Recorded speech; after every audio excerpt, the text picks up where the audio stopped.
Intel has officially launched their 13th gen CPUs, and here are the details. So far we got 3 models, an i9, i7 and i5, which are available with or without integrated graphics. The i9-13900K has 8 performance and 16 efficiency cores and should retail for about $600. Intel is also pushing this processor very far to try and squeeze out as much performance as possible, so watch out because this thing can run at like almost 300 watts. The i7-13700K comes with 8 power and 8 efficiency cores and should retail for around $400. Unlike the tech news, which are totally free, so you should totally follow this channel. And the i5-13600K, which is probably the best choice for most people, comes with 6 performance and 8 efficiency cores and should retail for around $300. Benchmarks for these chips seem quite great, and you can run them with the older, cheaper platform as well. So if you're buying a new computer, 13th gen seems pretty good. So here are the 3 CPUs. Of course, some of them are with and without graphics. Now, if you get them without the graphics, they're not that much cheaper,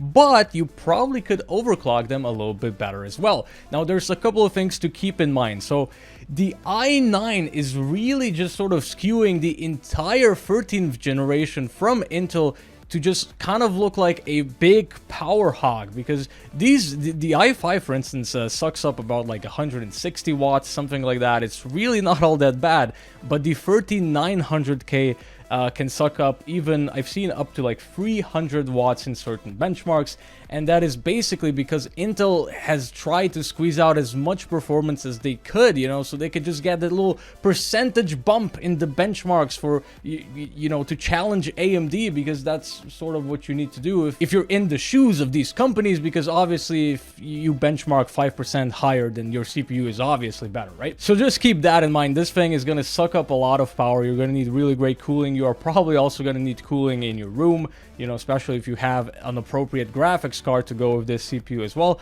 But the i7 and the i5 don't really seem that bad. And another thing that you need to consider is that these are actually pretty great deals. I think they're better than the Ryzen 7000 series, at least in the low end. The Ryzen 7950X, for example, that is a great CPU as well, but I really just don't see the appeal of buying a 7600X with the 6 cores, because the thing is, the 13600K is going to be cheaper, especially when you consider that you can buy the cheaper platform. You can even run them with DDR4 memory. Sure, you don't get the extra upgrade path, but those aren't always great either. You know, AMD supported their old socket kind of iffy, you know. The thing is, mixing older and newer hardware when you would upgrade that in a few years, that can always cause many issues and stuff like that.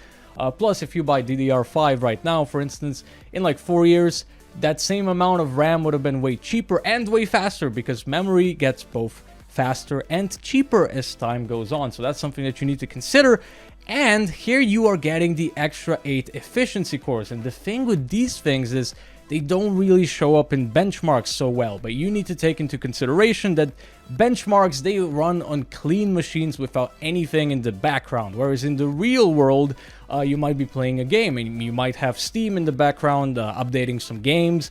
You might have Discord, you might have some backup software, some VPN software, you might be streaming a game with OBS, for example, and that is the place where these extra 8 efficiency cores come in very handy, because the thing is that the game is just going to be able to take the full advantage of the 6 performance cores, and the 8 efficiency cores are just going to handle Windows and all of those annoying program tasks in the background, whereas, you know, the Ryzen 6 7600X is, you know, some performance of those cores is going to have to go to Windows and all of that software. So personally, if I was buying a new computer right now, if I was going really top end, I would go with the 7950X from AMD. If I was going more budget, I would take into the consideration this new 13th gen, also the old 12th gen, and the old 5000 series processors, which are still very great and are getting heavy discounts. So yeah, you know, that's personally what I think makes sense. You know, if you're buying a computer,